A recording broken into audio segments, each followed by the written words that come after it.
Yeah, we're live, man. It's been some time since we've been doing this. A few weeks. People that don't know, Shane went to Texas, trying some new things out. A lot of things have happened since we were last here.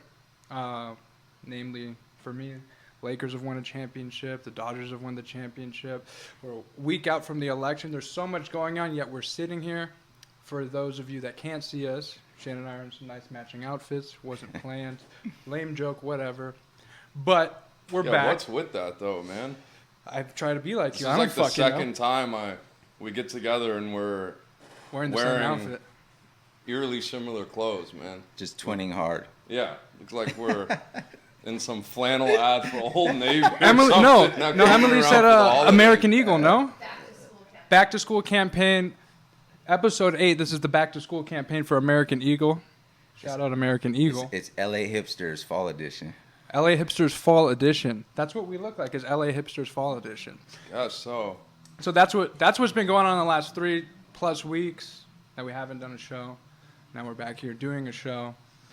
For those of you that don't know, the show's really, we talk about fucking mistakes, but like how, it's a little deeper than that. It's a little more than just mistakes, but we think that, the damage done, that the concept is that is there's power through the mistakes that you make in your life, and it's not us sitting here preaching, telling you what to do. It's you listening to this, and then hopefully you receive something based on the stories that are told here that you could apply to your life to improve it. You don't have to be a murderer or a junkie or anything like that to fucking pick up on what we're talking about. Even though I'm a junkie, he's a junkie. I'm not gonna label you. You tell your story. I'm not gonna go that far, man. But you tell your damn story in a moment, and hopefully you guys get some damn value out of it. I'm trying to get better at this craft. Emily puts a lot of pressure. If you don't know, Emily and Stencil are our damn producer. Fantastic. She always says, Mason, be more funny. Do this, do that.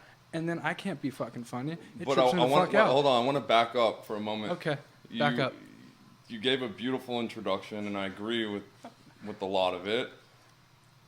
You said that I'm a junkie, he's a junkie. We were junkies. The point being is that Fair. No matter where you're at in life, it's never too late or, to change, to dramatically change, whether that's in a career, in a relationship that's not serving you, whether you're just, feel like you've hit a wall in personal development, spirituality, if you want to be more financially free, like whatever that is, I think. The shit we've been through can, add some value to how you overcome whatever the F it is that you're going through, essentially. That's what I feel like, and I feel like that's what he's saying. And I feel like our guest Jeremy's going to be talking about is exactly that, correct? Yeah, let's get Jeremy on camera. So the transition over to Jeremy. Jeremy is very dear to my heart. I haven't seen him in some time, so it's fantastic to see him in the Dodgers get-up. There we go. I'm a huge Dodger fan, but he's representing the Dodgers quite well. If camera pans over to him real quick, you guys will see his fantastic Dodgers outfit. Jeremy is starting something called the Mission Possible Life. So, Jeremy, introduce yourself. Let's talk about that. And I want to talk how you got there, what's going on, because you have a story. I do. That's the thing. Like, it's the story, and that's where I want to, like, really just talk about today and start, Like, we all have a story. Yeah. But what I've come to find out, even in my, like, redemption story, like, there was still parts of myself, my old self, that I couldn't let go because, like, my story has to do with a lot of manipulation, a lot of being deceitful, a lot of being a chameleon, just like really just being a fraud. Like today I pulled the covers back. I'm a little honestly nervous because I don't think I've ever been as completely honest as I'm going to be tonight, the same ideas that we like to inflate ourselves. I feel like I would do so, but it was almost in the benefit of the people I was working with. But I no longer want to carry stories that ain't true to me, So like that, the piece of the story that that I really learned is that, our stories are part of us, but like the beautiful piece of our stories, like I'm the author and I hold the pen. Of course. So it's like the truth is finally knowing that, like, these pages of my story that I'm writing, that I get to write them from a place that makes sense to me. Mm-hmm. And I no longer have to fit into anybody else's idea. And that's how free I am today. Like when I sit and look at the man in the mirror, I find peace with that man. And that man that I see, the reflection that I see, he can go to war with the world. That was. I just wanted to stop you there. That was one main thing I struggled with. You're talking about being the chameleon or letting other people write your story. I hated the man in the mirror, so to speak. Like I wasn't free like you're saying, right? I was always living my life based on what I wanted other people to think of me. And that is a fucking really bad place to be. And it sucks. And you lie a lot, you deceive a lot, you manipulate a lot, and you feel super fucking empty. So what you're saying resonates, but how did you get to a point where you changed that and found that freedom? Honestly, like 2020, like really just hit me in the face, man. Okay. You know, like everything I thought I was and the man that I thought, the foundation that I thought I built to my recovery, I was literally rattled in the beginning of this year. Okay. You know, I built safety in everything around me, and everything was controlled. Again, it was like taking values that I learned in my addiction, and I learned how to bring them into my recovery. And honestly, it's like I created a mission statement for my life about 3 years ago, and there's like one piece that's has been missing for a long time. It's the first word in my mission statement, which is integrity. You know? And I can honestly say, like the things that I can say today, and for the last 5 years since I've been out of prison, I can honestly say that I live my life with decency, but I haven't lived with integrity because I've been still so scared to show everybody in the world who I am. You know, like I was a dude that went to prison, wrapped myself up in a gang, came home and tell everyone I'm from San Fernando Valley. And I'll tell everyone I'm from a San Fernando Valley gang. Yeah. You know what I mean? And the truth is like I'm just a kid from fucking Palmdale, California. Fuck. You know? And again, telling this story right now is like something hard, but it's like my truth and my freedom. And I feel right now, like in this moment, I feel higher than I've ever been in my life. You know? Really? Because I'm shedding the layers of my onion that I'm finally getting hold to. And not only am I able to get to the root of my onion, right? Like I'm able to see and understand my story, so I don't have to let people trip up in that way. Like help people learn how to belong a lot faster than it took me. You know, that's what you wanted. That's your mission in life. So you're starting the Mission Possible life because you're showing this vulnerability and trying to live in a way of integrity. You're trying to transmit that to other people in your life as this is what's the Mission Possible like? What's the idea behind that? Yeah, I'll break that down. Really, you know, it's what I want to create this thing on pure ground, you know. Sure. And like for the last little bit of my life, I've been in an environment that I played a role, you know. Mm-hmm. And even though like I was learned from my mentors, you know, like we've all been to Beit Tshuva, and there's some great individuals, you know. There's really people that taught me how to come from that soul-to-soul connection, but I still was playing a role in somebody else's dream. Sure. You know, and what for me, there was areas of recovery that I started to see that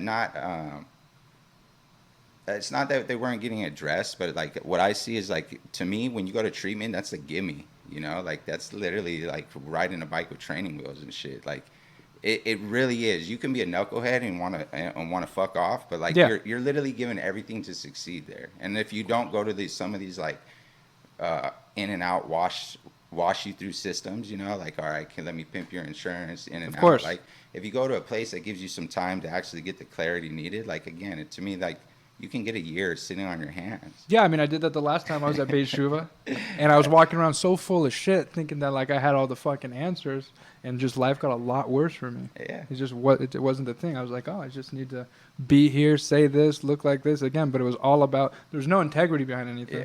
Yeah. None. Yeah. I was the opposite way there. Yeah, what were you like there? Why don't you tell the world, Shane? I always say good things about you, dude, but what was really going on? Our paths intersect at that place too, and that's like the cool shit is we get to pull the covers on some of that today. Yeah, we can. Like when should I say this on thing? What was that story about? He was working there. You're being dirty. Should we talk about that? I don't know. I don't know how deep he wants to get into the saga of what we had going on there, but I mean, honestly, I'm a free book today. Like I know I didn't do shit with the best intentions, right? But like I feel again like the things that I did with people Yeah. was I like to me I feel like I've been given a gift to see people's potential before they can ever see it. Fair. You know, and that's like what Mission Possible life really is like to help people see like what they don't see in themselves. Like, you know, I talk about the man in the mirror a lot, but what I feel like I've been able to do for a lot of people is be that healthy mirror. Be a reflection of something that they don't see inside themselves. You know, and like even though like again, like I'm willing to today and where I'm at, I'm willing to make my bed and lie with the decisions I've made. Sure. Because at the end of it, I still felt they were for like the greater good of somebody else, you know.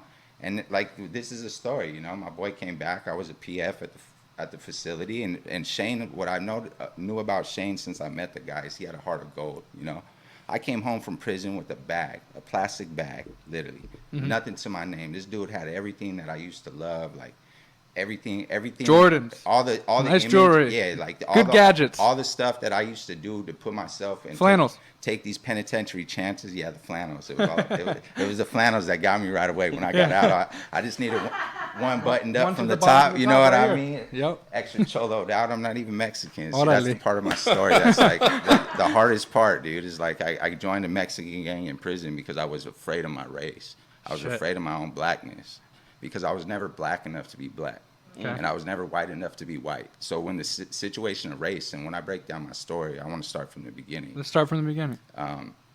The story really starts like my earliest memory as a child is in Santa Clarita. Okay.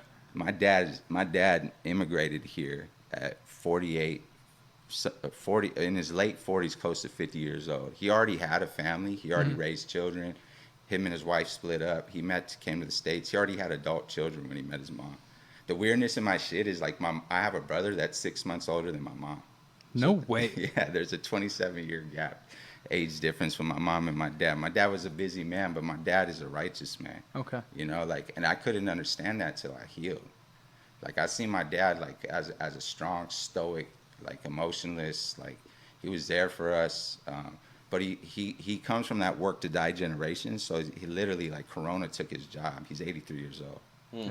You know, so he's working that long, that hard for his family. Sure. Because like my mom being able to be in a house that's her own is like something that she never thought she would have as a child. And again, we don't learn this stuff when we're going through a lot of our own stuff because I think parents think they're protecting us. But what I see is like as a parent, and this is something that I heard in that community, the Beit Teshuva community, from Reverend Whitlock, and what he mentioned is like, you know, as parents we got to have a better responsibility in not lying to our children until it's too late. You know, so you'll hear in your like 20s and 30s like, oh mom, oh I had those issues and shit. It's like, wouldn't it make sense before I'm sitting in the penitentiary for you guys to have these conversations? And I think my mom did a good job at that, but like me and my mom were so close, like she became a friend rather than a mother. You know. So going back, we were in Santa Clarita, right? And my mom and them get into an altercation. And again, like my dad was always known how to make money because he's a smart man. He was an engineer from his country. You know, he's from Suriname in South America. It's near the Guyanas, you know? Okay. So I know now. Oh, yeah. A lot of people don't know Suriname, honestly. I got you, man. They really don't. So we're there and the police get called, you know? And again, we're in a neighborhood that a black man probably shouldn't be with a white woman. And like when you put that in Santa Clarita. When you put it in context too, the truth is like my parents were only married 20 years outside of legal interracial marriage. You know what I mean? So it's like my mom's side of the family is like Italian and Irish, so you know how they get down. So like my family dynamics is like my grandfather, and it could have been my dad's age, and I don't know, and I don't want to put nothing into anybody's head, but this is my perception, right? Sure. Like my Italian grandfather didn't respect my black father, you know, or it could have been his age, whatever. But there was literally like I've seen my extended family in my life, like I can count on my hands and my toes, bro. I'm really? 33 years old. Yeah. Like that's how close. Like we didn't have family, we didn't have cousins around. I had my grandmother and my play grandfather who was her old man, you know. But it wasn't like that. We didn't have family like that. Yeah. So I always felt like something was missing, But the situation, we're in a neighborhood that maybe my mom and my dad shouldn't have been, and the cops get called, and you know the cops come and they like treat my mom like shit because she's with a black man. They ended Really? up taking her to jail. Took your mom to jail because she was with a black man? Yeah. Fuck. Yeah, so like this is my first starting to understand it. Like unconsciously, I already think this is where my authority shit like started to come from. You know? Hating authority. Oh yeah, Rebelling against deep, authority. like deep down, man. Like and This like is deep rooted. This yeah. happened to you when you were young. Yeah, I mean the last time I got arrested, I got off on a cop. You know, like I don't care. I didn't think about For the very consequences. vanilla people, what does get off on a cop mean? I mean, I attacked him because Okay. he put his hands on me, and I put my Sure. hands back on him because I just never got down like that. I believe Yeah, all yeah. men have the right and the liberty to protect themselves. I agree too. You know, I've changed a whole lot. I learned, like at this time in my life, I definitely know how to use this thing to outsmart a lot Rather of than your situations. hands. Yeah. Sure.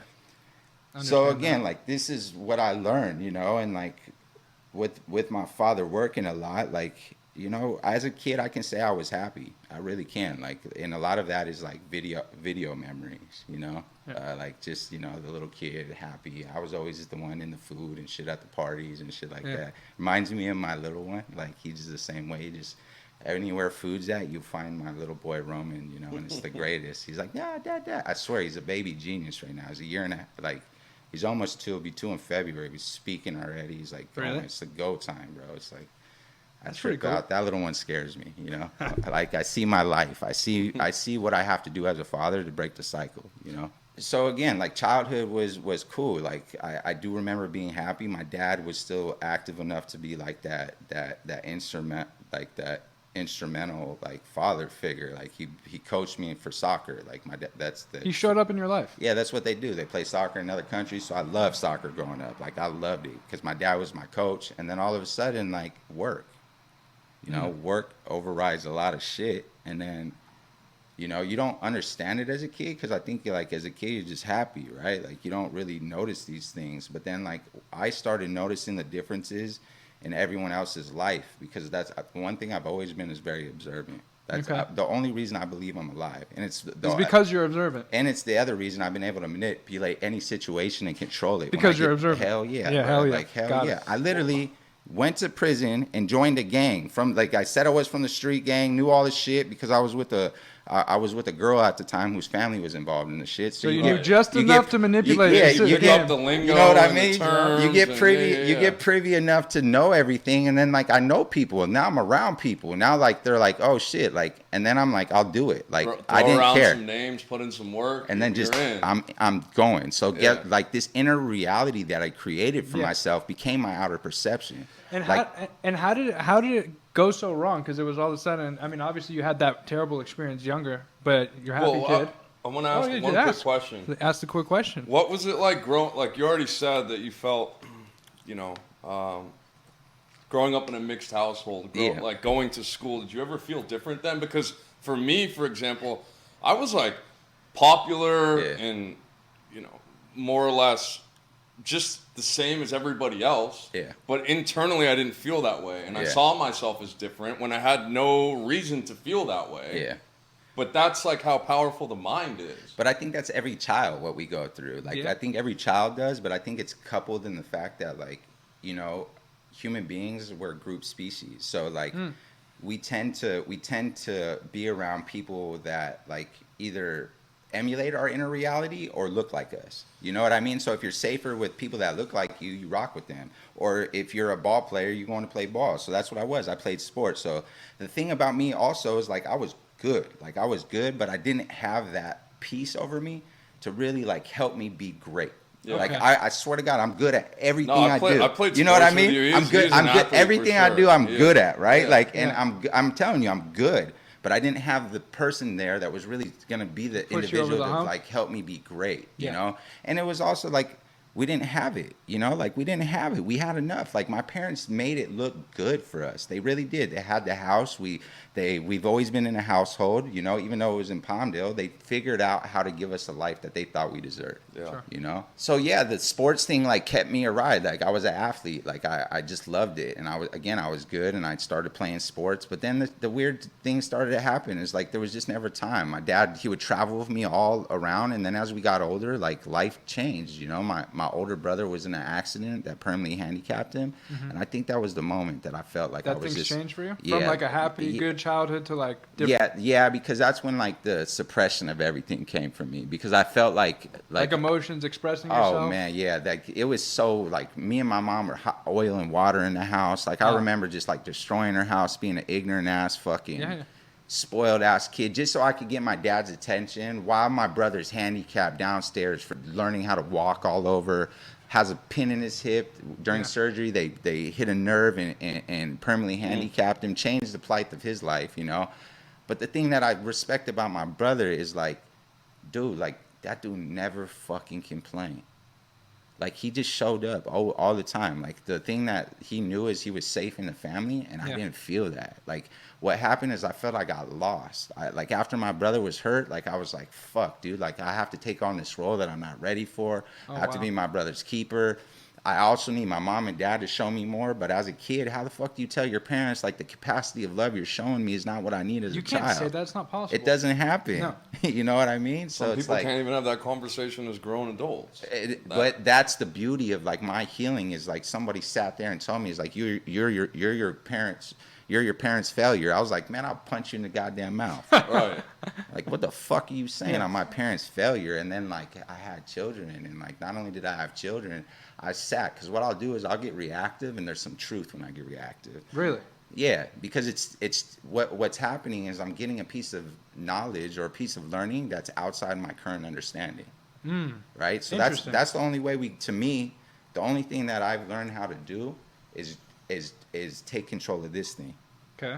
Because when I take control of my mind, the world that I paint inside my head it's already here. Like I have a house. I'm playing with my children in a fucking house in the backyard with the swing set and all that shit. Like I'm on a journey that even if this business failed, there's so much learning that can happen in it that I can't lose. That's how I view the world. Like I'm in a constant place of abundance in life. I don't see scarcity. I don't care what you have in your pocket anymore.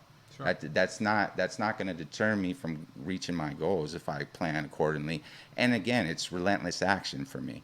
Because after I engage in the world and engage in a new experience, there's learning. Because I have a journal that I've kept since I got out of prison 5 years ago.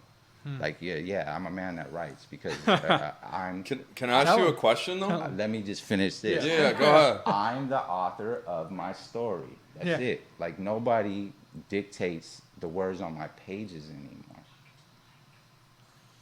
Do you feel like... Well, I don't know. Fuck, how do I phrase this? Anyway. Do you... Yeah. What? We're fam, man. You know me. We're fam. Would you say that pain... And would you say pain is what drove you to where you're at today? Hell yeah. I think it's the only catalyst of anything true in life, man. Me too, look, man. Because like even at the microscopic level, if you want to grow, like shit's being destroyed. So if like I like metaphors, I like to paint pictures because it's what works for me, you know. So what I started to understand about like the growing pains of recovery. It was the same thing if I wanted to get big. Like, I'm going to have to go work out till my muscles hurt. But look, the problem that a lot of us do with the metaphor of working out is we don't put the right nutrients in after we break these things down. So, like, some of us will go choose the dirty bulk. Man, I'm not choosing to do that. Like, I can't wear that weight on my knees no more. You know what I mean? I fucked up my tendons for the rest of my life. You know what I mean? It doesn't work to dirty bulk no more. So what I have to do is I have to treat my body kind after I'm willing to, like, engage in any level of pain. Right. So that's the thing for me is like since I've been through so much pain, the only way I know how to respond is by with love and compassion towards it. Right. It's to nurture. So if I'm broken, the only way to get whole is to nurture that part of myself. You know, so that's what I put in perspective constantly in my life is like, look, like you've done well in the last like 5-6 years of your journey, you know. I've been out for 5, I've been sober for 6. You've done well, right? But you haven't really nurtured that part of yourself to wholeness, man. And that's like, again, like the opportunity to sit here, talk about my life, talk about what I'm trying to build. I'm trying to do that shit on like just true decency Truth. and integrity. With you know? the real foundation, which you're Yeah. speaking of. Yeah. But in order to get there, and I think it puts the more depth behind it, I want to get back to the part of the story where everything changed, because you only found these answers and you only found this direction, correct me if I'm wrong, based on these mistakes, the quote-unquote damage you've done, the pain that you felt, shit like that. And I think I think the damage we do, the mistakes we make, all that stuff brings up the most beautiful parts of ourselves. Those broken pieces that are nurtured, we don't know that they're broken until we literally have to go through these things and overcome them. Yeah. Like when I'm going through this type of shit, I don't know until I have hindsight after I get through it. You get what I'm saying? Well, I love that, because like we really are like human beings are really hindsight learners. You Yeah. know, like you go tell someone in the Midwest about the ocean, they could read and look at as many movies as they want, but you don't know the power of the ocean until you go jump in the ocean. Have you know, no idea. It's the same thing. Like you take people from like, you take people from Mexico that's never been to the snow, and you go take them up to Canada, and they see the snow. They're like, they don't even know what's going on. It's a different concept. Yeah. It's an actual real experience, and the real experience of actual true pain. Again, that's the beauty in that. So you experience the pain with the situation with authority when you're younger. You had the accident. You put the burden of the world on your shoulders in that situation. You're this person that's living a life of integrity, but I want to connect those two pieces, because you've mentioned a few times, I know this, but to the people that don't know this, you ended up in prison. So usually you're not a Boy Scout when you go to prison, right? Yeah. So let's talk about how you got there, went through there, and how you actually, like, I want to get to the point where like the moment changed, like what the catalyst for change, because you ended up joining gangs, you did all these things. Let's talk about that. Yeah, look, man, my real like my street gang story is funny. We'll talk about that shit too. It's great, man, because it deals with race and all the other shit that I was dealing. And then eventually I get into Mexican gang anyways, which is crazy because again, you get the prison system, it's so racial. It's very. You know what well, I mean, I mean? don't know prison, but jail. But It's yeah, wherever, like especially if you go to the California penal system is like nothing else, man. Like it's just it's another form of gladiator school, you know. So yeah, man. What at that age again, like I felt like a burden. So like the experimenting and trying to ease myself, and I found weed at that time, and that thing became my best confidant, you know. Like, weed. Yeah, weed. That was the for first sure, thing. for sure. Yeah. It's like good, bad, or indifferent. I was chiefing. Like it changed. Same. I literally had the half-baked experience, you know, like Really? Yeah, with like munchies and like Okay. feeling like the bag of chips and the Abba Zaba and all that. Like I had that experience, man, and for the longest time, like it just became my confidant. I was not interested in anything else. Like a lot of the other shit that was going on it wasn't intriguing to me. And then like me and my mom connected on that. Like we did. Like me and my mom started to see that it's like shit was going on. She used to have her little stash around the house. I would like go take her little roaches and shit, and You'd be like, "Here's some good shit, Mom." Yeah. Well, Oh yeah. you're She smoking used to on, but smoke that backyard Mexican brick Yeah. shit, you know, like that garbage ass fucking seeds and stems. that Reggie Bush, you Yeah. know, that garbage, you know, and yeah. So there was that weirdness. Like I think she didn't know what to do with 3 boys, and again, I didn't put in perspective what a white woman raising 3 biracial children. And like again, my story of race is different than my older brothers, and then different than my dad's. Like I'm not confusing the fact that like I can manipulate again my situation anyway, and also the fact that like the darker you are in this country, the more shit you're gonna experience. Okay. Like that's just the truth. It's the truth, Sure. you know. So where were we at? So I was talking about connecting the dots between Connecting where you're the at, dots, where yeah, you're at so- now, but let's back up to prison. Yeah, And so what led you there? So again, we started the weed thing, and then like I just became a kid, like hit the streets, and you know, like the sports started to slowly dwindle, Yeah. and like that part of my life just started to quickly vanish, and I started to get a lot more trouble, and then being around people that were living a life faster than mine, I again was able to connect with them, and I've always been told I have an old soul, you know, like I've always been told that, so it's like I've looked young my whole life, but I've always been able to like get schooled or put myself in a situation with older people. Yeah. And I think that's a lot of to do with my upbringing with my dad. I just respected older people's wisdom, you know, like I've always like really shut my mouth and listened, even if I thought you were, you know, not up to par. You're right. But again, you were a chameleon. Yeah.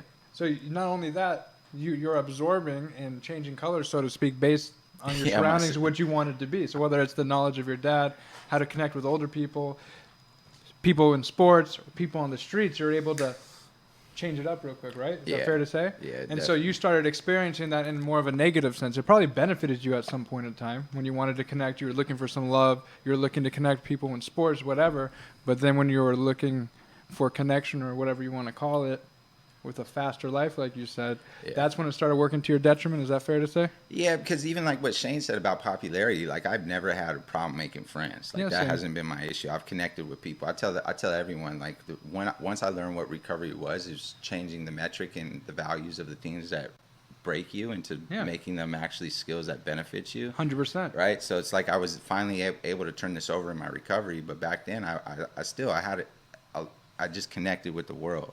Yeah. Right. So like in junior high, like this is my my real story of being jumped in a gang. It was a little Palmdale gang called Su Trece, right? Like, Orale. you know what I mean? Yeah. So we're in high school, and like that's when I stopped really playing sports. Like again, that's when I started to see the difference. And like, if I would have had a little bit of guidance, like I would have just done a little bit better. It was someone pushing me, but so it's like I was always make like the secondary team or all that shit, and then I would get like no playing time, and I just like fuck this shit. Like I'm better than these dudes. I just don't have the discipline, you know. Yeah.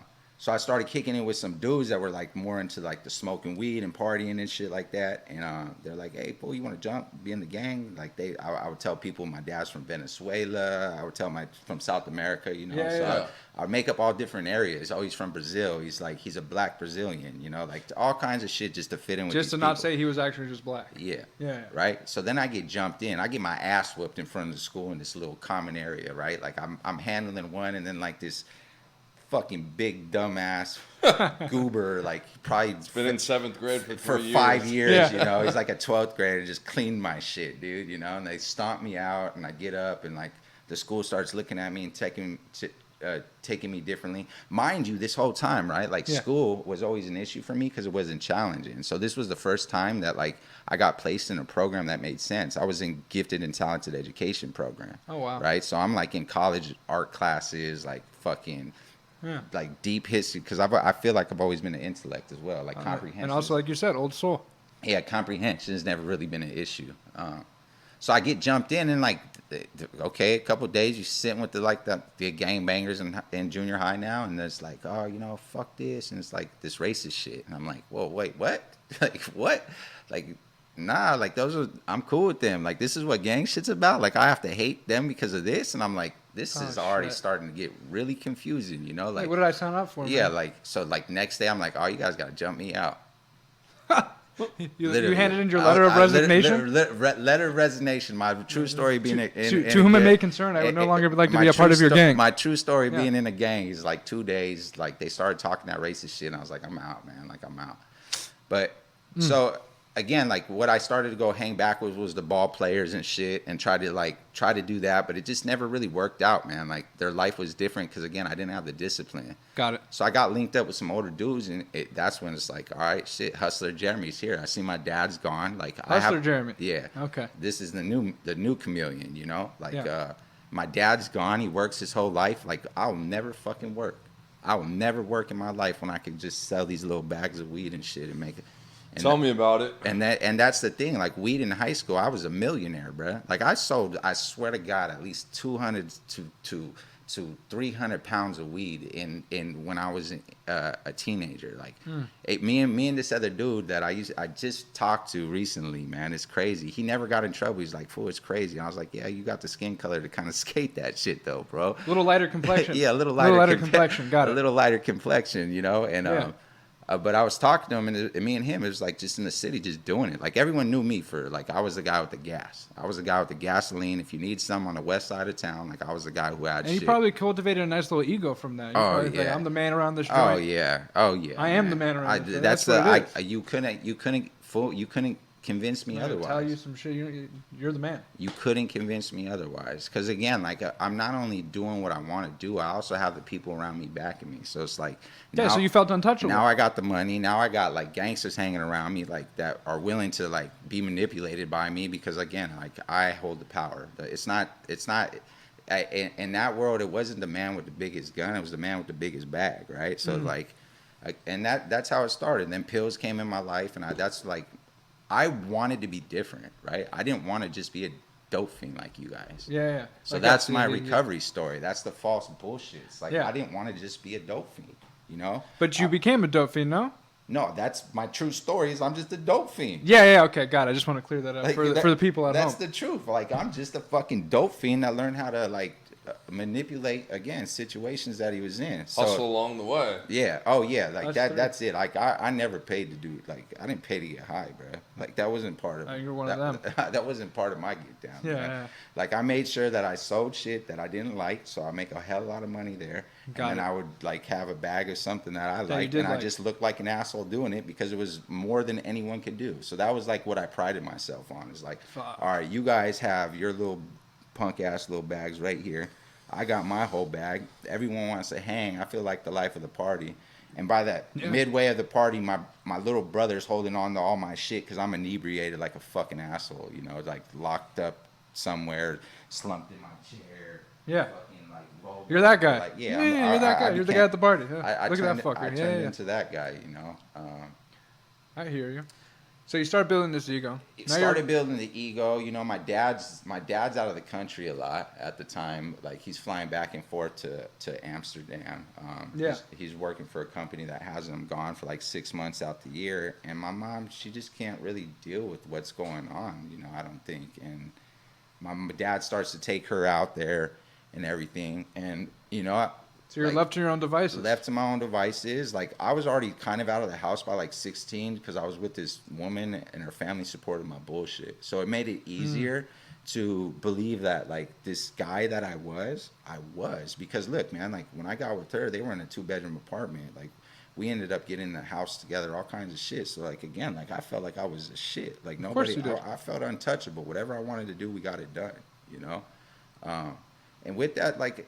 It was also starting to really like take its toll on me because people's lives around me were starting to change. Like we were not just starting to get into weed anymore. Like I was the dude that brought heroin to fucking the Antelope Valley. Like when oxys ran out, like I got played into smoking some opium, not knowing what the fuck. That's how I always say, dude, I got this opium. That bullshit, that whole Because bullshit you'll never story. try heroin. You know what I mean? You'll never try heroin. Like It's opium from Thailand, man. Yeah. Come hit this off foil. Yeah, for people this that- red Afghani opium, you know. I and want just to tell like, for people that don't know, that's how a lot of people start doing heroin. When you start with the oxy, or the Norcos, the Roxys, oxys around what 09. They changed the formulation with the oxys. Heroin hits the street, but everyone that does oxys and roxys think they're too good to do heroin. I'll never do heroin. I'll never do heroin. Yeah. So someone says, "Hey, buddy, I got this opium. We could smoke it, but it's really heroin." Then you get hooked on that. And shit. it's 10 times cheaper, and it does a 10 lot times better, cheaper. you know? You're like, I'm spending $30 for a Roxy, but if you spend 40 on heroin, that you're chilling. It's the same drug, people. Don't think you're above heroin when you're doing oxys out there. I'm talking to all the people that still do oxys somehow. Anyways, so yeah, you brought that to Palmdale. Yeah, Antelope Valley. man. So like I started like, again, I was too big for my britches. I thought I was the shit. I thought I was the man. I used to just be ignorant as shit, you know. And fucking, I got my parents' house raided, you know, like Rated. bro. Yeah. Raided. I'm sitting out there waiting to serve this dude some shit. I got some Xanax on me. We just threw like this crazy little party in my like mom's little like suburban neighborhood, like. The neighbors hated me. Me. I literally, like, I almost killed this kid outside of my front house. Like, like they were driving down the street, and they used to just look all the time. I pulled my car over, and I'm like, what the fuck? What's going on, man? Like, this is bullshit. They ran up on my brother's side of the window, so I was like, all right, cool. I pulled up to the house. and a whole bunch of grown ass men come down the street with me and my brother. My brother's still like a minor at the time. Okay. And they start getting off, man. And like I was like, oh hell no, like, and I got into it with some dude, and I ended up like choking this dude. Bad. Yeah, and my older brother comes out the house, and like finally I hear something. I'm like literally like this guy's limp, and like not. There's literally like 50 people in front of me because I've always been like I really have that. I think I've been able to lie my whole life because I've always been comfortable with the consequences. Even if shit goes bad and I feel hurt by it, like I can always convince myself like the results of what I'm going through ain't as bad. So it's like I would bury this shit somewhere that it would make sense. Like whatever I did, it didn't fucking matter. You know? Got it. You justify it somehow, some way, always. Always. And eventually it came to like again like fucking sticking needles in my arm and like trying to deal with it that way and shit. Yeah, same. Us three, all of us. That was our best solution. We're these smart people, and then all of a sudden we think, you know, it's a good idea to just start mixing coke, heroin, whatever it might be, and shooting. Yeah, but did any of you guys ever have? Because I have like clear-cut, vivid memories of like me doing things that were so out of line of like how I was raised. Like what? And like having the pitting, dude, just like whatever, transporting. Like for one example, which is crazy. Like I was moving to this new college, whatever. My dad, bless his heart, like was gonna be driving this van down to Arkansas, and like my selfish ass put bags of pounds of weed in this man's van. He had no idea. Driving the moving van. Yeah. And I'm in the Escalade with my boy, like, kind of like chuckling about it in my head, but I'm like, that's so fucked up, dude. Yeah, and when you're in it, there's not even a question or a thought like, hey, I'm doing that is the wrong thing. Like, you know, like, this is logical. And it's my dad too, but I'm like, I gotta get to this work. Like, it's crazy, but Got to move this work. yeah, and like, my dad would understand. Like, no, he wouldn't understand, God forbid, if he got pulled over in Oklahoma and had all of that in there and got... Anyways, but the more things I did, and they were, like, way more egregious than that, that's, like, light. But I would always, like, hear my mom or, like, my intuition would be like, yo, like, you know you shouldn't be doing this. But, like, the greed and then the ego and then the envy of, like, what other people had that I was lacking, that I needed, like, all of those things superseded the intuition that I had. Yeah. Fuck yeah. Yeah, definitely. Like that mine is definitely ego based and also like based in like the hurt of my own shit. So like I felt like abandoned by my own people. So it's like, you guys didn't teach me this, but what did you teach me? Yeah. You know, when at the time that I was striving and I needed like the people I felt that I needed the most, like I didn't look for you guys. You know what I mean? Like I looked towards, and it was a lot of shit going on, you know, like being able to do what I wanted at 16 years old with like with this girl I was dating's family. Like I think that really like fucked me up in a big way. I'm sure. You know, because like I had a place to go. I could go tell my parents to fuck off. I would invite them over. We would be sitting ripping bong lows, getting drunk. We wouldn't give a fuck. You know, I was like, this is my house. If you guys want to have a relationship. So that's like my parents would subject themselves to things that they wouldn't, standards that like I wouldn't subject my children to. You know what I mean? So it's like and I know my mom did it out of like just wanting to protect or wanting to know like what I was going through, but I didn't have it in me, because what you're talking about is like my parents didn't raise me to be this way. But it's, you see in recovery, the people we hurt the most is not like Joe Blow. They don't give a fuck. Yeah, Joe Blow didn't, about you, dog. Joe Blow didn't write me one letter in prison, bro. You know what I mean? Like it was mom and dad. It was my mom's relief picking up a phone, me calling collect, and she's like, "Oh shit, at least I know you're not dead." That's like, what my mom used to say to me. You know what I mean? Like at least that's some crazy shit to think about, that your family's happy that you're in prison or in jail because you're living so like poorly out there. Yeah. Like that's fucked up. Yeah. It's fucked up. That's my experience too. That's truly what my family thought. Like, thank God he's okay. I'm like, I'm not okay. But oh fuck, I mean, truly I was. Send me some money, please. Can you send me a package? Put some money on books. I need honey buns. Yeah. You know. Yeah. Well, the fickle thing is though too is like those intuitive thoughts and those sixth sense things of knowing, like if you keep going down that path, you end up losing who you are. And those things that I ended up doing were just second nature. Yeah, the person that I was and always intended to be and wanted to be was so disheveled and lost until, like, you know, thank God the universe or, you know, God intervened and put me in a place where I could at least get a little bit of clarity before, you know, overdosing or, you know, Or almost having your leg amputated. or dying. Oh yeah, you that know, was getting crazy. Remember that? Do you remember that Feet? when he had the elephant feet? Oh my god. When Shane left treatment, people, Oh and my I'm like, Shane, God. don't leave. No, this, that, whatever. Okay, cool. And he just ends up in the hospital, right? I was one of the loneliest. I've been. But didn't they come in there? His feet swelled up so big, like It was elephant like a feet. nutty I professor. swear I shit. probably have it saved in You like probably my, do. in Because you were shooting a bad cloud dope. somewhere. You were shooting bad dope, or I you hit an don't- artery, or what did you do? I had like cellulitis and edema. I think I was And like, the lady came in, the nurse came in and said, so we might have to amputate this, and you lost your shit. You're like, the fuck are you saying to me? I don't know if that was a scare tactic. I don't really remember how bad it was. I know that it was bad so because I bad. couldn't walk, and the hotel attendant, I think I was in just my boxer briefs at like 6:30 in the morning, knocking on the coffee, like just briefs, walking around like a lurch, you know. Yeah. After shooting mass amounts of heroin. Yeah, and the Yeah. hotel guy was like, "Yo, you got to go to the hospital. Like, what's going on with your feet?" And but when I got there and I was in that room, I had never felt like a loneliness like that, man. Yeah. I felt like my parents didn't know where I was at. I was They scared. weren't. I was You were scared you to were call having them. your mom send me. I was still in treatment. About what is it? Factors Deli. Yeah, You're her friend you're like, owns hey, Factors. you're like, I hey, told her she I was can't know. really sick with the flu. Yeah, She's you're like, like, "You hey, sound she can't. terrible." You're like, Mason, she cannot know that I'm in the hospital. Will you just take $200 worth of free deli? And we ate really well. I don't know if you ate really well, but we had a lot of good fucking food. Thanks, Mama But Shane. she knew something was up because I didn't call her to thank her, and that's usually what I would do. Yeah. Like I would call and, anyways. But you came to the hospital, you Yeah. and Zach. Yeah. I'll never Yeah. forget that. And And that- you also said that you were taking my sneaker collection because I would never be able to fit in my Oh shoes yeah, I was again. like, yeah, those feet ain't never fit into them Jordans. I'm getting They all were those. so man. big. We're not exaggerating when we say elephant feet. It was serious, and that's a consequence of shooting dope, Yeah. as you could probably guess. Yeah. But whatever. Yeah, it's life really is a trip, man. It gives you. I mean, one of my favorite sayings really is like how we interpret our L's. You know, do you understand your L's in life as losses, Mm-hmm.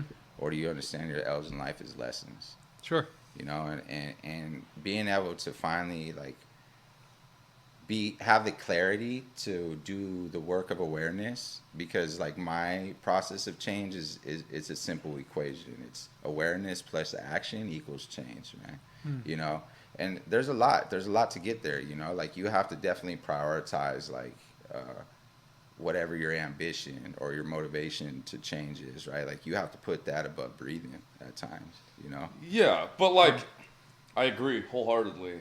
You've done a lot of work on yourself, but what about somebody out there that is just defeated and doesn't know where to start? And like, yeah, there's a lot of motivational clips you can Watch, look at and be inspired for 2.5 minutes, and then you really just But go back see- on your merry way, and that's- then it's like, I'm fucking, you know, these lessons that you're talking about, people repeat for a whole lifetime. Yeah, and look, man, the thing about motivational quotes, people read them as such. I don't see that. I don't see a motivational quote as such. I see a motivational quote as a blueprint. See, the problem with most people is like we're willing to pay for the course, but I only will do 10% of the course and wonder why my life hasn't changed. I'll pay Look, for the course yeah. and then want to cheat on the course. But Yeah, it- you know, it- that it's- was sure. fucking They're not even- 25 years, It's bro. not even the cheat on the course. It's like, okay, I'll go to AA, but I won't do the shit that's going to change my life. So it's Yeah. like that's the whole piece to me is like the relentless action. Like a motivational quote becomes a manner of living if you actually engage, take some action and some consistency. The hard part is people need accountability. Like that's the thing that to me is changes. That's the one representation in recovery that if you take AA, if you take treatment, if you take just a case manager, if you take just therapy, what to me there's something that ties all those things together. It's a sense of accountability, sense that someone is actually like, look, you said you were lonely. Do you remember the first time in recovery someone made you feel seen and heard? Yeah, I remember the first time I heard "I love you" again after not But- hearing "I but- love you" for years and years. I mean, things like that. Point is, I'm not saying the words "I love you," but it's about you said "seen and heard." Not hearing that type of stuff, but valuing people telling me that type of stuff, like that was a mindset thing. Like Yeah. relationships, being able to sit here with you. I mean, You didn't fucking care about that before. I remember the first time someone came and like really like listened to me. Mm. And like I came into every situation wanting to manipulate and act a fool. So I would. But like instead of getting the response that I was used to, just being thrown away or dismissed for like just being an asshole, like I was sat with, and we started to do the why. Mm-hmm. Right? Like we started to get to the why. We started to like uncover a little bit, and it was enough for me to see like, hey, you know what? Like at least I don't know if I want to show the world who I am yet, but I know I want to live my. I know I don't want to disappoint my dad. Like Okay. that's what I did know when I got out of prison. When I was in prison this last time, my dad had a health scare that no one told me about, you know. And to come to find out when I get home that like he was close to only knowing me as a kid, like his only child that was like in prison and doing all that shit, like I didn't know how to I didn't know how to start to really like fathom that like thinking, Yeah. man. So I was like, I didn't want to be sober. I'll tell you that. When I came even back home, I was like, I give myself 5 fucking years. Yeah. I give myself 5 years. That's it. If I To can't live. not to live. I was waiting, like, look, man, fentanyl's here. You know what I Yeah, mean? yeah, I yeah. left heroin, they have fentanyl. So I always said, like, the shit's going to get better. If I really want to go fuck my life off, the shit's Got it. going I to be see what there. I see what But you're saying. what I was saying is, like, I'm gonna approach this journey by taking directions and actually following through with it. So it's like the first time I tried recovery, I was like, you guys are the cult. You know, this time I went through my steps. Yeah. You know, and what I did with the steps is I made sense of them to me, because like again, that's where I want to be a contrarian. Like I don't want to read your old ass weird English or however that big book's written. It's just confusing and shit. So I was like, all right, like fucking step one for me is just like I actually recognize like I am the cause and creation of all my problems. Yeah. Right. Okay. If I start to if I start to engage in this behavior, like it doesn't matter, because I become something that like has no control. No, right? absolutely. Your life's unmanageable at that Yes, point. and then breaking it down in all the ways that made sense to me, you know. Fair enough. So how did you end up in prison, Jeremy? You're learning all these things. What happened? How long were you there? Again, this is the recover. The going to prison happened. Because this puts you in the position to actually recover. It's not just to like glorify prison, but it's yeah, an not at interesting all. piece. Like not at all. I don't. There's no glorification, man. Like A lot of people think there is. It's I really honestly, man, like if you've never experienced your life being taken away from you and being confined to a cage and being confined to eat your meals next to another man that shits next to you, that pisses next to you. As a man, you're being told you have to sit to piss on the toilet just as respect, so you're not splattering piss all over your eating and living area, right? Like there's a whole bunch of like demoralizing experiences that you'll go through when you're locked up, because you're not seen as nothing else but a number. You're seen as an animal. You're seen as a mistake. You're seen as less than. We live in a society that still kills their killers, but we want people to learn. You know, like I'm the father that doesn't want my kids to hit, but I'm gonna whoop his ass. I follow. So again, it's like society's is skewed, but like that's a world that I honestly think you have to have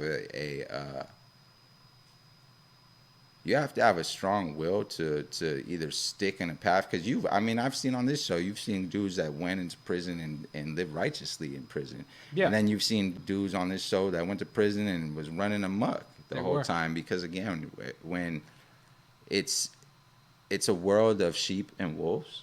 Okay. And wolves eat sheep. So again, like a chameleon is gonna learn, even if I feel like a sheep, like a chameleon is gonna learn that I got teeth. A chameleon is gonna learn that I better learn how to bark. A chameleon is gonna learn like, hey, you know, maybe these people don't have the intelligence I have, so I'm gonna figure out how to get at the top of all this shit. So it's like I left treatment. Like I did a little like county washout. I got a deferred entry sentence. They were about to send me to prison, and then like the judge is like, she gave me a shot, and I went to treatment. I did the treatment thing for about 7 months. That's the first time I experienced Beit Shuva. But I didn't learn. I was young. I was 24. I was just a kid, man. And like I was like, all right, I'll stay sober, but I'll go sell drugs and do all that shit. And like again, Shane did. Huh? The Shane tried that. Oh yeah, I did the Shane route. That's why again, like experience gives you the hindsight to help people that may go through something that you go 100%. through, right? So I did, and then I went back, and like I just picked up where I started from, and I like a month later I was looking at fucking like a lot of time in prison, bro. You know, I was looking at a lot of time in prison. The cops came. It was crazy because they didn't even have a warrant. There was a vehicle at the house, the house that we were staying at. There was like a bench warrant for the car or some shit like that. So they came and they knocked on the door. They didn't even kick it in. Like they came and knocked on the door. I was like in the middle of like shooting a shot or doing whatever the fuck I was doing, and I'm like freaking out. I start putting shit away, and then I hit the back door, and like there's just like they didn't come in. Like I don't know why I didn't just flush the fucking shit that I had. Yeah. I kept it all on me. I'm like, nah, I'm going to jail. I'm going to jail with shit. You know what I mean? Yeah. And I had dogs at the time, man, and I loved my animals, man. Like they were just everything to me. So like when I hit the back door, they hit the back door with me.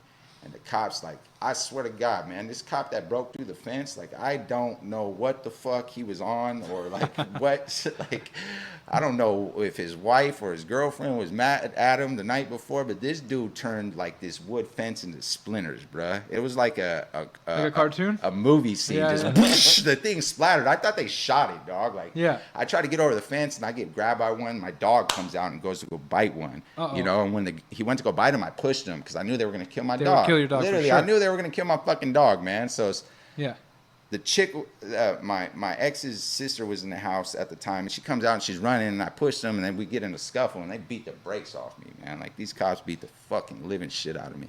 So I go to jail. I'm on probation, you know. I'm on a suspended sentence and all this shit, and so I go in, and when I get locked up, of course I get locked up on like a Friday, so I'm gonna have to wait the whole bullshit. But like I hit court. I lucked out because I had a bail amount, you know, for the like really even quick. with no probation hold? No probation hold at first. So nice. The bail amount was quick. It was low. It was like 30,000. It was just a sales charge. I was like, yeah. oh shit, fuck yeah. They only got me for sales after all this shit. I was like, all right, I guess it's give or take. They beat my ass. They ain't doing shit about this shit, you know. Yeah. And then I'm trying to get bailed out. And like my cash is over at my people's house, and I'm calling them. I'm like, "Hey, I need you guys to get me out. I got the cash. I need you to get me out." And my mom and dad are like, "Fuck that, chalk ass. Like, yeah. You ain't getting no help." Yeah. I'm like, I have the money, so I'm calling everyone. I'm calling my brother, and my brother's like, "I can't help you, bro. Like, mom and dad they ain't letting help. No one's going for it." So I finally convinced my dad the last day. Bam! I get slapped with a fucking hole, dog. Like, and I'm like pissed, man. So I get pulled into court, and when I get to court, I'm like, all right, cool, you know, what's going on? They're hit me with like football numbers, and I'm like, you guys are fucking crazy. Like, what are you talking about? They're like assault an officer, blah blah blah blah blah. Oh, so they hit you with all that? You thought I'm you were like, just getting no way, charge man. violation. Like, this shit is bullshit, dog. Like, I thought I was just gonna get my little suspended sentence and a drug charge and all this shit, and they're talking about football numbers and all kinds of shit. And I'm just like, look, man, like, fuck this. So I fight it for a while, man, and I have a state appointed that I finally get, and I level with them. I'm like, man, you got kids? He's like, yeah. I was like, all right, so I want you to treat me like your kids. Like, I want you to defend me like your kid. And he did it, man. Like, we ran a pitches motion on these cops, and there was some bullshit on their file, tampering with the evidence, all this shit. So I had to sit down and just took my sales case, man. You know, I just had to sit down with the DA, and I was like, look. I ain't pressing y'all. There ain't no evidence or nothing. Let's just get this shit. You guys got you guys got your numbers and all this shit. So I went up. I went to jail, man. And that's, again, like, from doing the jail time and all this shit, I learned how to manipulate situations. So when I hit the yard, it's like, all right, I tell my counselor I'm this. I get I get put on gang file, all this shit, just to be that person, right? Yeah. Right when I get to reception, dude, like, okay, there's no one here.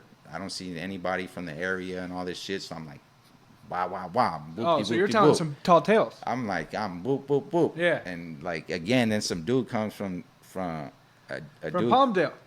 A dude comes from fucking the hood. Yeah. Oh, that's actually from the hood. Like, he's like, you ain't from what? Who did this? Who did that? I'm like, man, don't trip. Like, what are you talking about, bro? Like, you been in here? What are you talking about? So, you know, giving the names, and was able to finagle fucking my reception time. So I was like, all right, like, I know how to get through this shit. Like, don't say this one. You good. You just say, you know, you're part of this little clique, and you'll get through this shit, right? So I do go do my time, man, and the whole time I'm like just fucked off because everything I am on the yard is nothing that I want to be in my cell, right? Like I'm a guy writing like my heart out, trying to figure out who the fuck I am, like Yeah. just really like tormented by my choices and like the reality that like I am the creator of all my problems right now. You know, That's heavy. yeah, like every and before I even started to really hear like the power of choice thing that they sell us in recovery, this is what I was already on. I was like, man, like the power of my choices has got me sitting right here. Like my chameleon ass, once again, like I'll repeat this shit. My Yeah. inner reality Yeah. created my outer perception. So this gangster, this hustler, like he got what he was gonna get because again, I don't know too many gangbangers and dope dealers that got retirement plans. No, it does not think. The In my experience, the at least. retirement plans is the feds or someone telling on you or some shit. Yeah, you or live for the day when you're in that. You don't even think about the future. Yeah. So and it was difficult because I would just again like manipulate situations. I'd be put in situations to put other people's lives in situations and shit. So it was like a whole bunch of fucking shit. Just a phony sitting at the table with a bunch of real ones, yeah. right? The real ones. But like again, I was able to manipulate the real ones Yeah, because and you know all how to that. talk the talk. All that situation and put myself in a lot of like fuckery, you know, like I was in prison, I got my fucking knee blown out in a riot, like fucking it's a whole bunch of bullshit. Like again, like my all the things that I thought I was, like I had to pay the price for it, man. Yeah, the debt's got to be collected at some point in time. Yeah, and that's again, it's like where I'm at. I've always tripped like, oh, when's the other shoe gonna drop, right? When's the other shoe gonna drop? When's the other shoe gonna drop? And then I'm reminded I'm not a one-legged man, and you know the other shoe always drops, brother. Like it just it's part of It's what it is. It's part of life, you know. Sure. So how did you get out of the fuckery, as you called it? You're in there. So the right away, I remember the only time I ever felt content as an adult, it was in a therapeutic community of Beit Tshuva. You know, like I'm a biracial, a biracial dude in a Jewish treatment center being loved on, and I was like, man, like I need some more of that. You know? Yeah. So I wrote the facility back, and I was like, look, man, like I obviously don't know how to get my shit in order. I just don't know how to do shit right. Mm-hmm. And look, they weren't going for none of that shit. They're like, fuck you. Like the first time I was there, I had armed security at that place because like again, some dude wanted to challenge me, and I had to go out there and get on this rah-rah. Yeah. And dudes came out to jump me from Beit Tshuva, and some gangbangers in the neighborhood, they're like, hey, homie, you good? I'm like, I'm good, bro. And they get into it, and I start walking away. I'm like, all right, shit, this ain't my problem no more. And then I felt bad because the dudes were getting their asses whooped by these other dudes that came and helped me. So I'm like, all right, let me just break this shit up, and let's go back to this house, and I could go, like, figure out what I'm going to do with these weirdos later, you know? And when I went to go break them up, the dude hit me. And again, I'm not a person that likes to really be touched like that. So I got off. I got off on the dude, and then the next thing you know, there's fucking cars from Venice all the way down to what's the back street? Cataragus? Cataragus? It's not Cataragus. What's the other one? Regent. Okay. From fucking Venice to Regent, there's cars of essays ready to run through this fucking facility. You know, so it's like again, like. They weren't too privy on me coming back right away. And what happened, I ended up getting placed into fire camp for a little bit, and I was just a fucking chameleon. So like they would get drops in prison. I'd be the dumbass to go run out there to go like make sure that I was getting 80% of that bag and going to send it back to the yard to make money while I was in prison. Still, like I want to change, but I'm still so willing to say like, oh, you need someone to run? I got it. Yeah. You know what so it's like that crazy ass shit, man. Like doing already again, because consequences weren't it. Like if I got caught outside of fire camp, they'd give me 3 more years. And I'm like, you know what? All right. They were already That's cool. They were already telling me football numbers. If I can make like 50 G's in prison, like I'm the shit, right? Like, yeah. So that's what or so you thought, but yeah, I get what you're saying. Yeah, just clown shit, like literally clown shit. You know, literally a lower way of constantly thinking is trying to get the easier, softer way. Always, it's always put me in my worst positions. Yeah, 100%. So you started writing them, as you were saying. They obviously didn't want you back for those reasons. Yeah. So I'm calling people that are still at the house, and then they're like, "Look, dude, like you can't even follow the rules in prison. Like, why the hell would we let you back here?" I was like, because you guys are a facility supposed to help people change. Yeah. Like, And I need help. And I obviously Yeah. can't even figure this shit out while I'm in prison. So I think I'd be a really dope candidate to get some help and shit. I got an acceptance letter, man. So I knew I was going back, man, and I was like actually like working towards something. Yeah. I maxed out my time, and I ended up fucking off my fire camp, and I get sent to the 3-yard there. My case, because it was a nonviolent second strike, got submitted to board. So like when I went to board, I didn't think I was gonna pass, you know, just because I like was already got sent to the hole, like I already got a bunch of write-ups, I already maxed my time out. So I was like, man, they're not gonna grant my. They're not gonna let you go. Yeah, they're not gonna grant my early release, and it was crazy because I was like nursing. I was nursing my knee back because I just hadn't.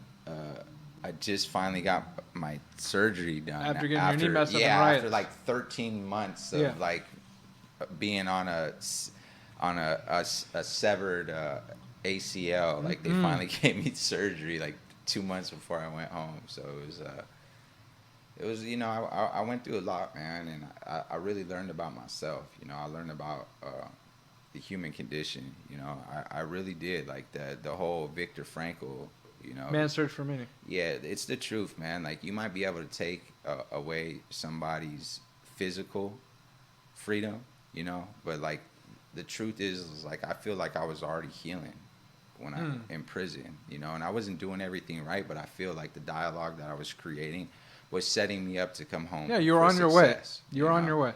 And I didn't do everything right, you know. I was still using a little bit. I stayed clean my first couple years, and then like I went through some shit in there, and like the real battle, the real internal battle of my soul was happening, and like I gave up, man. Like thank God the drugs were bunk, and it turned to like a week of partying. But I gave up on myself. Like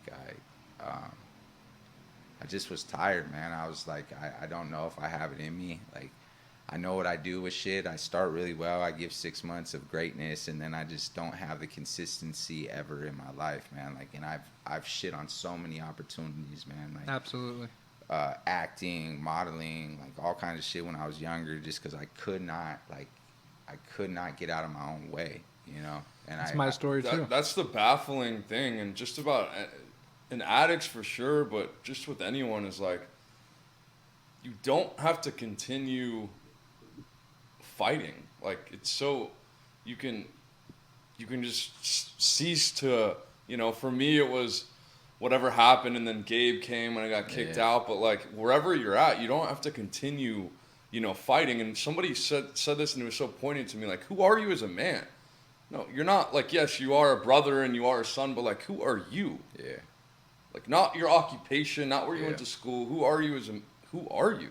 Yeah. And where I started was the easiest place for me to start is who I was not, right? Like, I know that I did all of these things, but I was not like intended. I'm not just a drug dealer. I'm not just a criminal. I'm not just a bookie.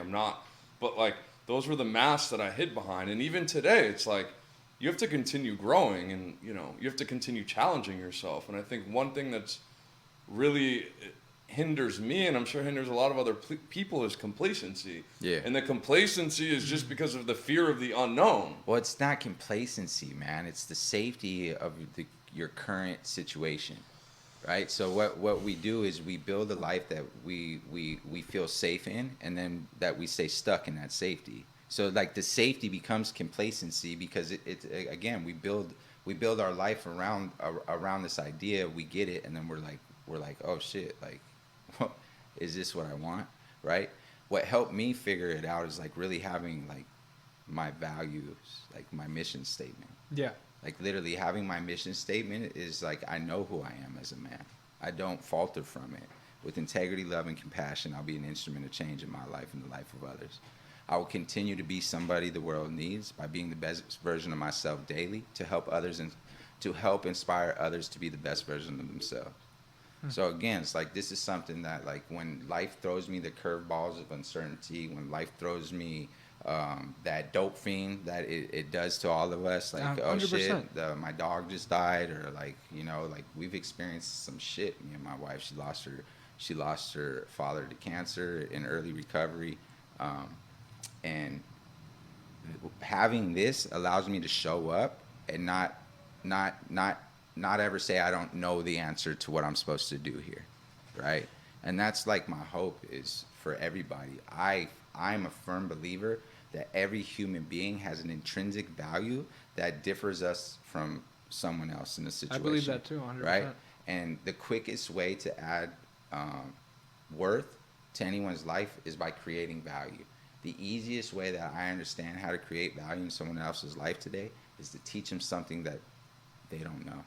Or right? be that mirror and to see things But that's in again, themselves. so it's helping them, teach them something they don't know. Which is true. Okay, create fair an enough, experience that is bigger than their current understanding. 100%. Right.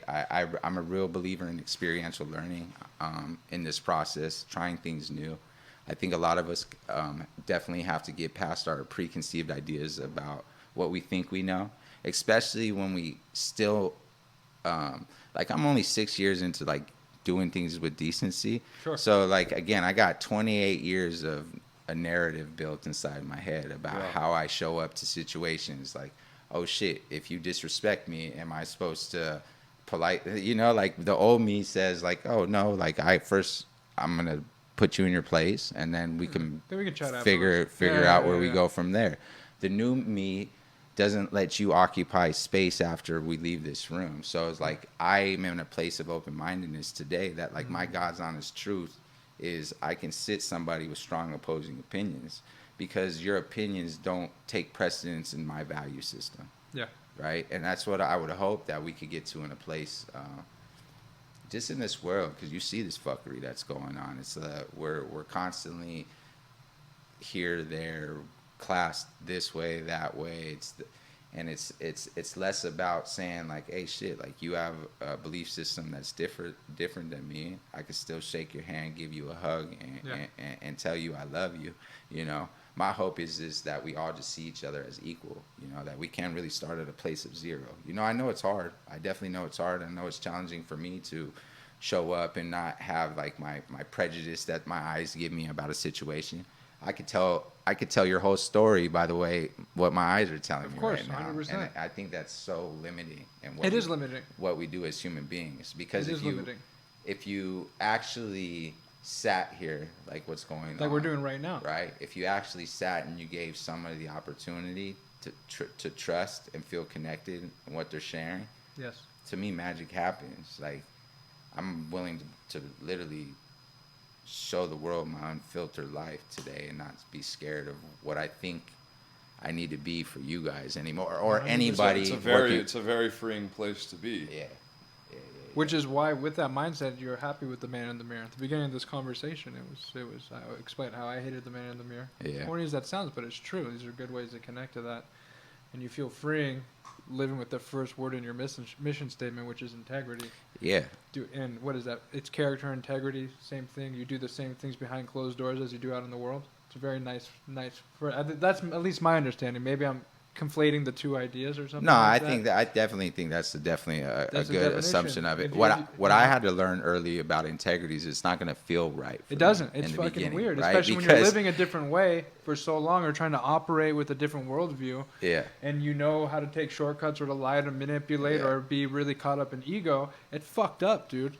However, I also think that it's there. Like, it talks about what we go through as an awakening, meaning that we were asleep for a long time. Yeah. But, like, inside of there typically are the ingredients of what we need to be successful. We just have to discard and work through the stuff that's blocking the light and uncover and tap back in. So peel back the onion. Yeah, peel back the onion like you said, buddy. Get to the root of it, man. And that's like it really is the freedom that I have today. You know, I have a lot of mentors in my life. Some come in the physical form. Most come in the form of books. You know, like I love to explore newness and new experiences through reading and self-development in that way. And I apply a lot of that in my work, man. I really do. I try to seek answers that you may need that may not be my biography of recovery. Yeah. But I also understand, like, as somebody that's in the helping profession, like, 9 times out of 10, you're going to get my way to get sober. And the hope is that, like, we can create, again, a space where I'm giving everybody um, a broad enough highway to connect to what's going to work for you. Yeah. Because you got somebody that will go to a meeting once a year and take a cake, and it works for them. 100%. And then you got someone that needs to be on the phone with their sponsor daily, All the time. right? So it's I think it's also important that, you know, I think for me, I'll speak to myself. It was hard for me to be vulnerable with other men. for sure. And now I value those relationships so much. And I have mentors in different capacities, whether it's business, spirituality, whatever that looks like. But you would be so surprised how when you genuinely ask somebody for like their help in just an honest way, that people will go out of their way to help you because, you know, we as human beings, that's what we're here for. We're here for real connections. We're here to help one another. And that's, I think, for me, that's what makes like this whole kind of conundrum of why we're here and all this and all that kind of makes sense, because when I'm like selflessly, helping somebody, it doesn't matter what's going on in between my ears. Like in that moment, I'm present and I'm connected, and you feel something in that moment. Yeah, it's definitely like that's why I always It's a sustainable way to live. for sure. Like that's why I always have to break down my recovery into mind, body, spirit, and then relationships. Because like the mind, body, and spirit for me at this current part of my recovery is a very selfish part of my program. Meaning that like body, I work out by myself. I don't care if you want to come. Like mentally, I read. I do a lot of learnings. Of course. Emotionally, the work definitely is like with the meditation, the writing, responding to situations in the way I feel. Yeah. But none of that makes sense if I'm not like in relation to the world, because I'm a believer that like we can't have meaning unless we're sharing it with somebody else. Believe that too. Yeah. And that I said that on an earlier episode, the therapy episode we did. It's being selfish to be selfless. You're Yeah. selfish in those ways, so you can be the best, or do your best to be the best version of yourself. Because then you can share it and transmit it to other people. Then it has that ripple effect, and I think that's one of the most important things. Why we do what we do here. In closing, you have this range of growing up with a life that went well. Stability, instability, ego being crushed, freedom being taken away, being demoralized, then growing from that. And again, you're parlaying that into your company, the Mission Possible Life. Yeah.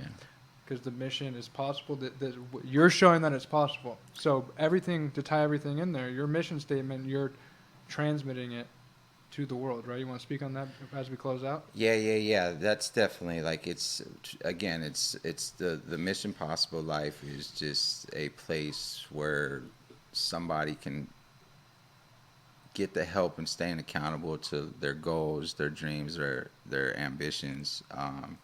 It's both in the recovery context. It's both in like how, if you want to be a top performer, learning habits and routines, and not only the habits and routines, but being able to navigate it openly and honestly as a man. Because what Shane was talking about, like my emotional intelligence today is so important and imperative to me, because I only operated, I think it was easy to deal with the consequences because I only operated out of happiness or anger. Yeah. And that's not life, man. Every experience brings an emotional reaction. So it was important for me to start to take care of the part of myself that I would never nurture. So the Mission Possible Life really is helping individuals not only write and create their own constitution, because if you have your constitution, you know how to belong in the world. America's not changing up. You know what I mean? Like America is going to be America. We're not turning to China. We're not doing that shit. Like America's constitution, that shit, they wrote that's where we're at. That's what it is. Like that's what I believe like everybody can create with themselves. And like the work that we do, or the work that I do with others, is really helping you get to a place that you can create your own mission statement. Yes. So you know how to belong in the world. So you never have to worry about fitting in ever again. And you're gonna have that true foundation. Yeah. Right. So it's like what I also do is I help if you need linking to the correct services. I've been in the field for over 5 years. I have over 10,000 clinical hours doing this work. I'm certified in both credentialing bodies, KDAC and CCAT and CAT-C. So again, it's like I have the resources to help Change your life. change And your improve life. you as a human. Yeah, and because it's a village, man. Like I didn't get whole I tried to, and that's where I again, like that's the lack of integrity that I've had even in my journey in the last 6 years. But I don't want people to wait 6 years to pull back your onion. I don't want you to wait till you're sitting with yourself in the middle of a pandemic, worrying about like, hey, are you fraudulent? Are you phony? Do you got enough to be the father that your children needs, the husband that your wife needs during this situation? Yeah. And in the beginning, I didn't. Like I had to reevaluate. There was a lot of stuff coming out of me that my children didn't deserve. There was a lot of stuff coming out of me that my wife didn't deserve. Yeah. And it really did. It forced me to again create a blueprint that was different, because I opened this business in the middle of a pandemic. Most people are like, "Hey, you're crazy! Like, why are you opening a business?" And I see it as something that's not only needed, but it's necessary for you, but it's necessary for others at this point, correct? That's the biggest piece, because I do feel that there's a big gap in between what happens when someone leaves treatment. 100% there is. And when you leave treatment and you might not be the guy that's willing to go to AA yet, you might not be the guy that's willing to stick with the routine. Sometimes it's easy to have a big brother. Sometimes it's easy to have a strong, or your life coach, a mentor, a strong, emotionally intelligent man around you to help you navigate the nuances of life. Because, look, man, my age, my father's age, a lot of us in my age range, we come from the parents of the work to die. We come from the emotionally disconnected fathers. Yeah. And there's nothing wrong with it, man. Again, like what I know today is that everything that my parents went through, they either learned from it or they recreated it, right? Yeah. So me today as a father, I have the ability to recreate something that, like, hey, it changed my life in a way. It also made me who I am. But I want them to learn those lessons in a kinder, softer way, not in the way of ever feeling that they have to take risk or chances to fulfill someone else's needs. I want my children to know what their mission statement is. Like, of course. Because we all, again, as kids, we're like, oh, I want to be a firefighter. I want to be this. But then you get to a age of an adult and life comes at you. Yeah. And you don't really have the experiences yet needed to really say, like, I'm an informed adult yet, right? Like, yeah. But I could go on. I barely could can say go that on I'm an tangents informed for adult days. as we sit here, dude. Barely. I don't even give myself that credit. I think I'm informed. There's a lot of times I think I'm the most informed, and then I realize that I don't really know shit. So it's good to have people like you that know some shit.